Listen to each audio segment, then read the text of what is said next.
Hi, everyone. My name is Patricia Partolo. My friends call me Patty. I am a managing director within the consulting organization Ernst & Young. I focus on financial services. And, you know, throughout my career, and I've worked for some really awesome companies. I've worked for PepsiCo. I've worked for American Express, IBM. Throughout my career, all the companies that I've worked for have always had a focus on people development and especially diversity and inclusion. And, you know, the topic we're going to talk about today is around sponsorship, and it was something that really got formalized for me when I was at American Express. But, you know, I have, you know, feel free to reach out. I'm on LinkedIn, Twitter, and thank you. Well, we are excited you're with us today. So we have your slides pulled up, and the floor is all yours. Okay, great. And actually, can we skip to the next slide? Awesome. So as I said, I wanted to talk to everyone about sponsorship and what I think Harvard Business Review had called the sponsor effect. You know, if I go back, I'm going to be dating myself to 2008 during the economic downturn. This was something that we started a study with Harvard Business Review just around, you know, the topic. And basically, you know, we came out of, I think it was 2010, it was published. And so a little bit of what I want to cover here is why are we talking about this? What is it? How do I get it? And what is it like when it's working? So if we can go to the next slide.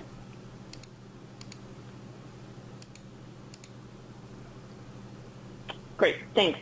So as I mentioned, you know, I think if I look back in my career and I think about all the times where I've really had, you know, some really good growth or I've secured some really good roles, it's because I felt like someone was buying for me at the top. And so, you know, back then I just thought I was lucky and, you know, I kind of earned it, but, you know, I didn't really have a formal concept for it. But I would say back in that 2008 timeframe, and this is maybe a little bit more of a case study for Amex at the time, but, you know, we at the time had inconsistent gender mix, meaning we had really good representation from, you know, diverse representation until you got to the very top, right? So what might be 60-40 women, you know, like maybe band 75 below, changed 30-70 when you got to EVP and above. And that wasn't great, right? Like how do you know, why is it that people were getting stuck? The other thing is with the downturn, there was a lot of organizational changes that we made, right? We made to flex to the market, and some of them, frankly, I think were, you know, talked about, but that really kind of pushed it. And with those organizational changes, what you saw was senior leaders leaving, right? You know, things changed. It wasn't what they wanted. And I remember, you know, when one particular president at the time left, you know, we were in actually a women's conference, and like everybody, like they said, oh, this guy left, and, you know, he went to another issuer, and everybody looked at this woman who was his protege, right? I mean, she was his star that he had been nurturing, and it was like, okay, now what happens, right? And so I think, you know, a lot of this, you know, it tends to really kind of exasperate it. So basically, you know, really the focus was how do you retain people, because, you know, some of these senior leaders, you know, the talent that was left behind, they were derailed, there were departures on their own, and how do you really focus on the talent and retain them and make sure they're getting the advancement that they deserve. So if we can go to the next slide. So basically, you know, one of the things that I think is a concept that came out of this study that, you know, and I know, you know, Joyce talked a lot about differences between men and women and how we think, right? We're way much more hard on ourselves. And if you look at career progression, right, the idea as you're growing and things, leveling up into the organization, your results, your day-to-day results become less important, not that it's not important, but less important than to the relationships that you're making and the influencing you're able to do. So it's not so much your functional expertise, but it's like, how do you lead? How do you influence? And honestly, you have to cultivate those relationships. And it was interesting because, men naturally cultivate them to their advantage, where women create more personal relationships. They want to be able to like you, but at the end of the day, relationships levels are how you get stuff done, because it's very easy to sit in your silo and manage your P&L, but you really need to work across your peer set. And so, basically, when I think about relationship capital, it's really the practice of seeking out powerful people, cultivating their favor, and cashing in those chips, when needed. And honestly, that alone kind of demonstrates leadership potential as well. So can we flip to the next slide? So what is sponsorship, right? And I'm going to talk a little bit about what it is, and then I'm going to kind of compare it to things like advocacy and mentoring. But basically, when I think about sponsorship, it's really critical relationships that will impact your career. And, these are usually senior people or a senior compared to you, at least a couple levels, right? It's not where you go to someone and say, hey, I want you to sponsor me. No, you need to earn it, right? You need to be able to show your results and really, earn that, as well as it's different than mentoring and coaching, which I'll explain. And for me, the thing that I think is really important, because I actually sponsor people within my organization, I've done it in the last few that I've been in, is really, you need to nurture it, right? It can't be just a one-way ask all the time. I think there are things that you can do for your sponsor, and typically that's kind of what makes the relationship work, is not only are they looking out for you and your best interest, but you're also able to help them. And so, this idea of the sponsor effect is really what impact it has on your career and how important it is, for growth and for retention. And I'll go into a little bit more in the subsequent slides. It really will, you'll see the difference, and you can see the difference when people have sponsors. And for many organizations, I think having that person that's rooting for you will really help in retention. So if we can go to the next slide. So, what I would say is not everyone is a sponsor, and, you're not going to have 5. If you do, wow. You should be lucky to have 1, because, again, you have to put a lot of time and effort into gaining 1. So if I think about what sponsorship is, let's start with, mentoring, right, and having a mentor. A mentor, I'm sure many of you either have or have had mentors in your career. It's, usually it's time-bound, right? It's for a specific purpose. You can request it. They can be assigned, right? It can be a formal relationship. It can be informal. And those, your mentors can be internal or external. And really they're there to help provide guidance, right, as you need it. And I know, when I mentor people, I let them set the cadence on how often we meet and what we talk about. And so they usually have a purpose. Obviously advocates are people that, they're in your corner, right? They've seen the work you've done. You've earned it based on your performance. And they say good things about you, especially when you're not in the room, right? And so it's having that sort of support to say, hey, Patty's a great, person. I know she could do this. We should probably ask her, right? And they very much help you to kind of get what you want by having someone else that's validating your worth. But the last one is the sponsor. And the sponsor for me is the ultimate goal. It is an alliance, as I mentioned earlier. I think you have to really, put into it, to get out of it. Sponsors help you to make connections. They will often challenge you, especially when you're kind of thinking about all the reasons why you shouldn't take that role. They're in your corner. And they're in your corner even when you're not in the room. And that's really the idea, is that you want your sponsor to be talking for you and about you and advocating for you when you're not in the room. And, at one point someone said to me once that you can mentor someone who's awful without, risking your reputation, where in, sponsorship, you're very much, that sponsor has credibility, and they're using their credibility on your behalf. So if we can go to the next slide. So, and I started to touch on this just previously, a sponsor, ideally you want them inside your company or organization or group, depending on, what the sphere of influence need is. You want them to be above because, again, you want them talking on your behalf.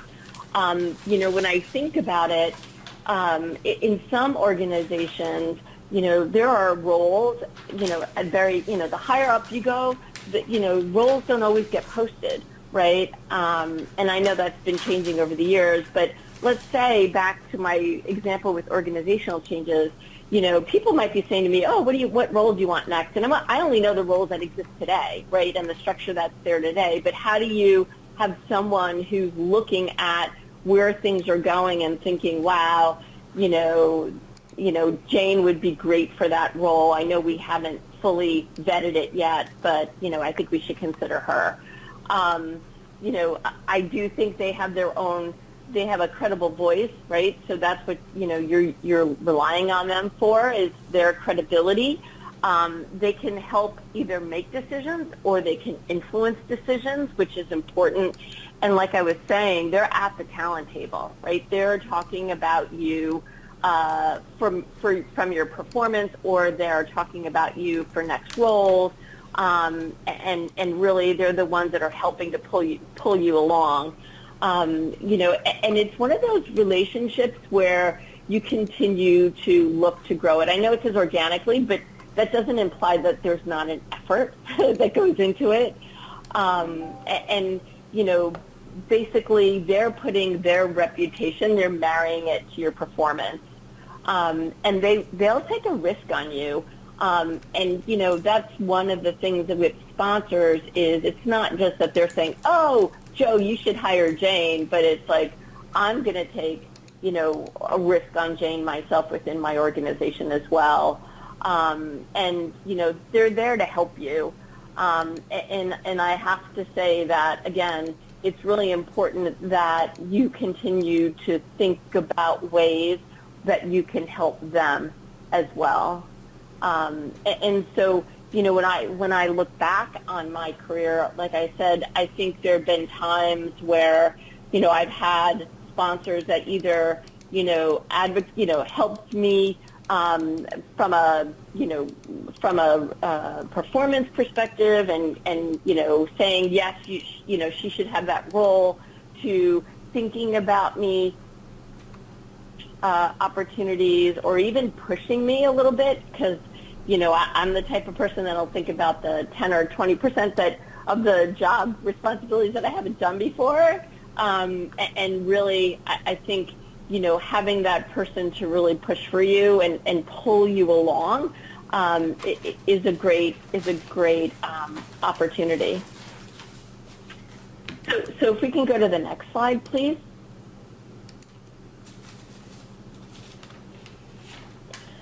So earning sponsorship, right? Like I said earlier, I mean, a lot of us, are lucky to have one sponsor.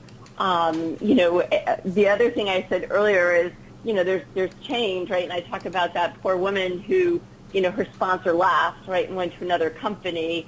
And it's always good to have advocates. Like you're always trying to cultivate more sponsorship, but, having one is a great thing.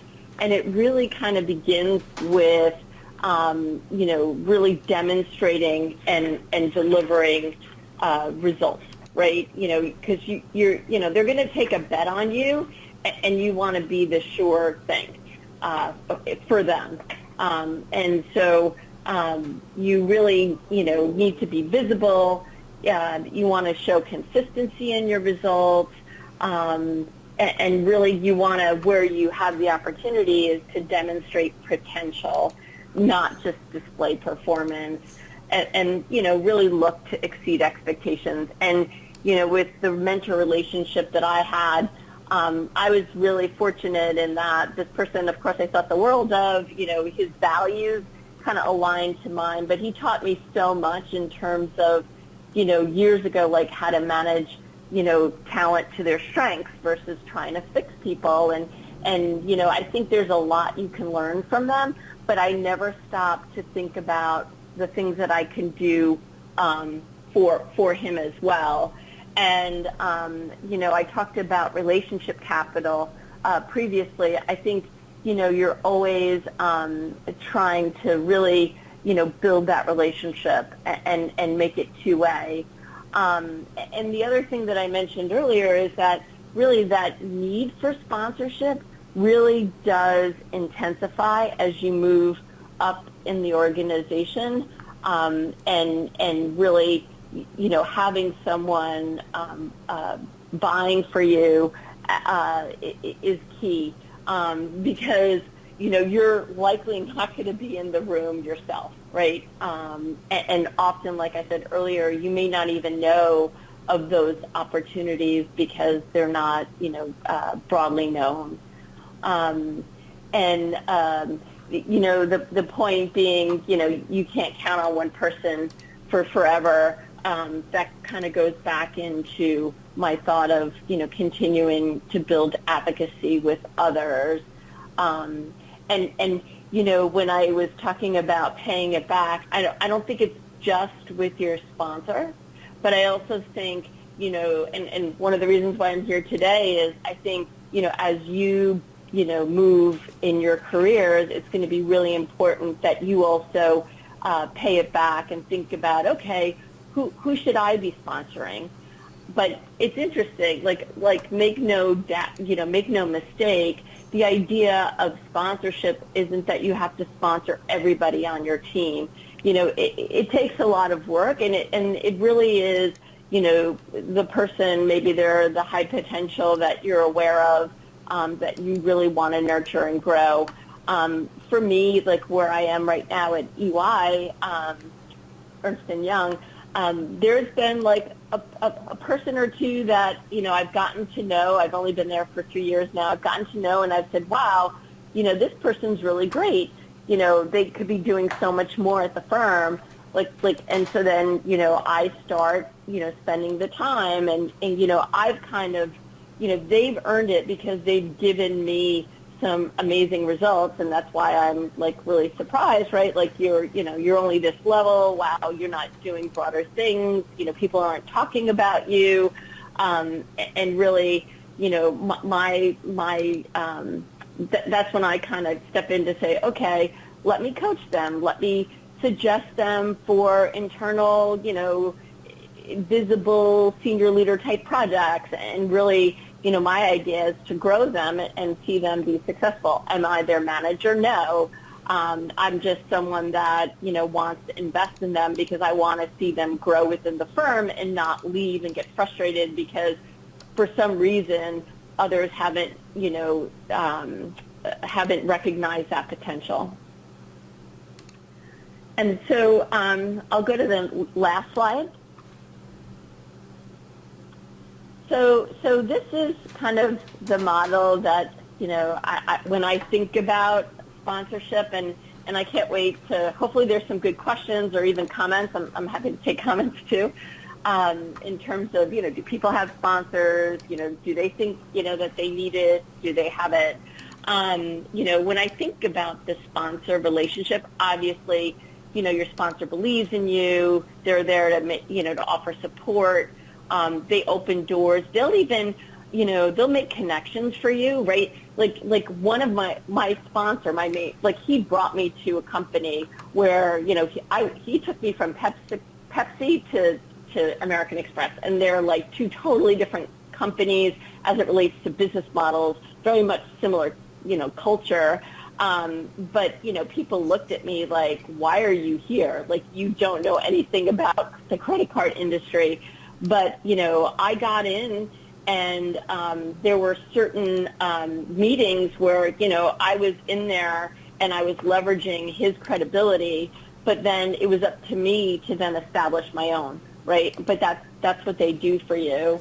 I think they've also, if you have the right relationship, they're also able to really have those honest conversations with you, which I know sometimes, are kind of difficult. But when you know that it's coming from a point of, I think the world of you, here's a couple things that you can do even better, that goes really well.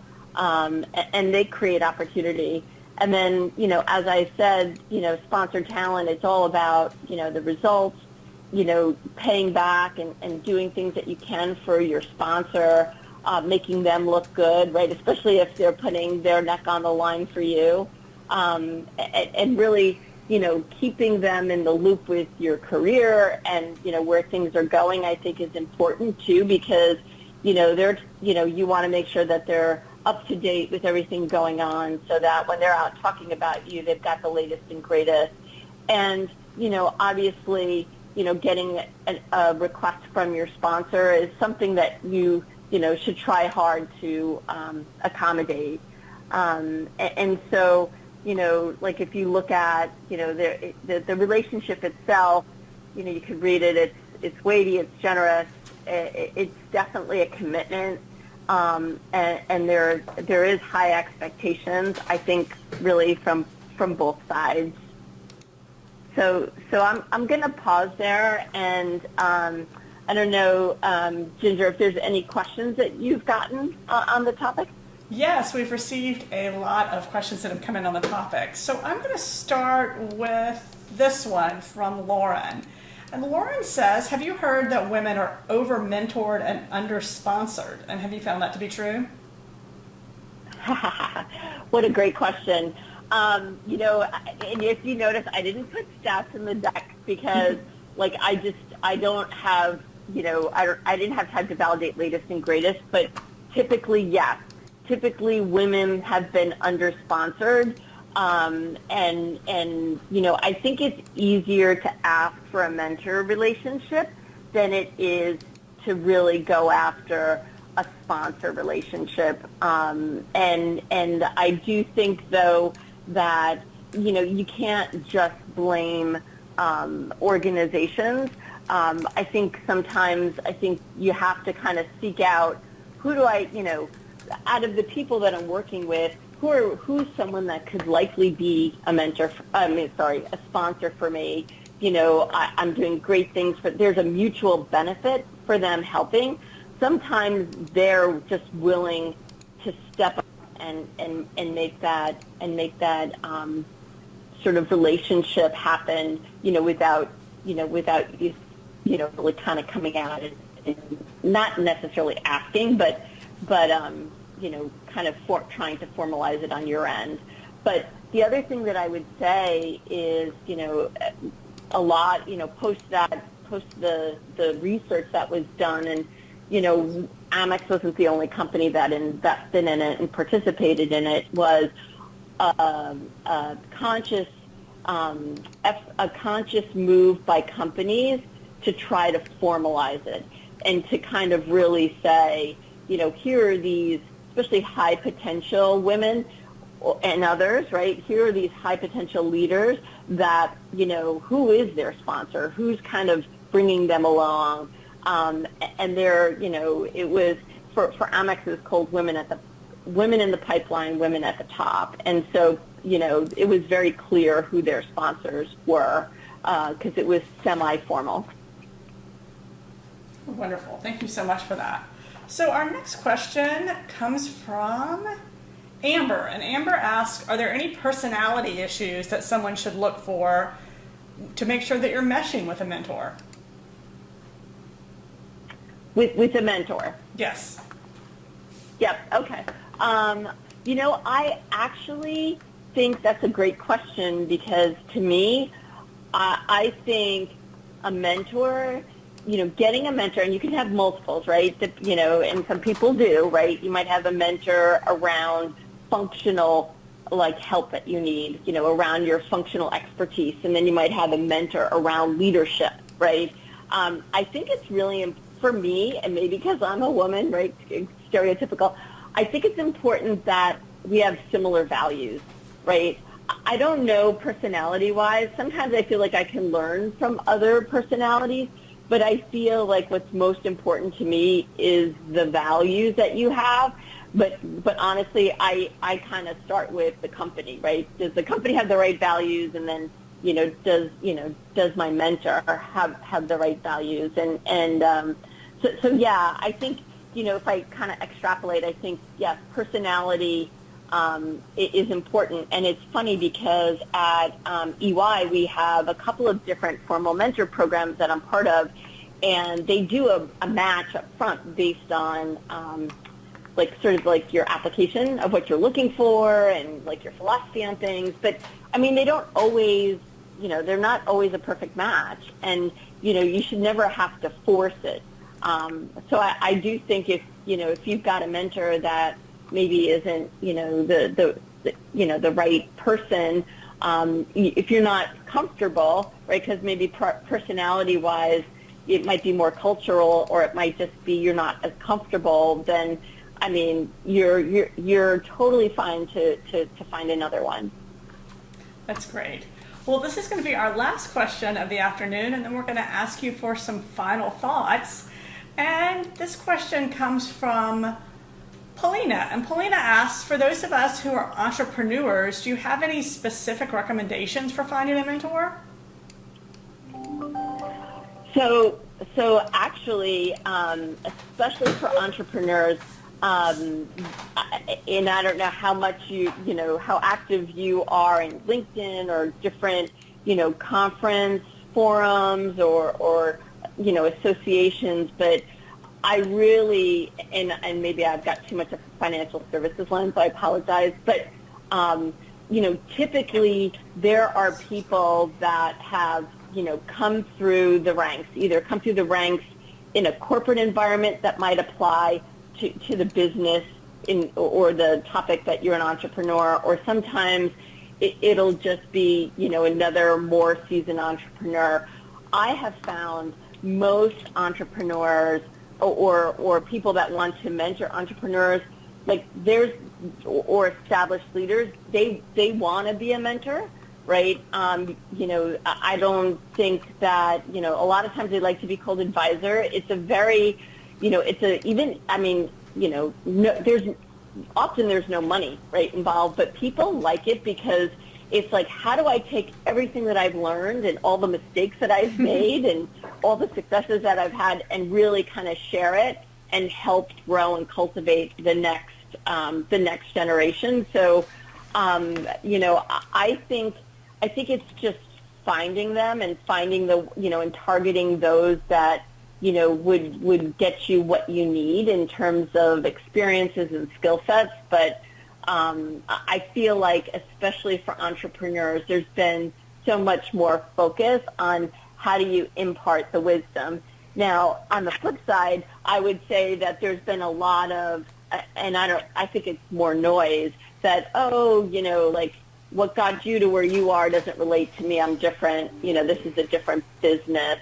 I always think there's something transferable in terms of learnings and the like. But I would say I think there are people out there. I don't know if you've asked. I think the first step is asking. Finding the right person, based on like their skills that can help you, and then asking the questions. Well, that's wonderful. Well, wonderful advice. So as we wrap for the day, do you have any final words of wisdom for our listeners? Final words of wisdom. So I would say, work to, if you can work to get a sponsor, or if you do it, because I think it will definitely help you in your career. If you have one, don't forget to nurture the relationship and think for them as well, not just what they can do for you. And then finally, if you're, influential leader in your organization, if you're not sponsoring someone, please think about it. Oh, wonderful. It's important. Well, Patty, thank you so much for being with us this afternoon. Oh, it's my pleasure. Thank you so much.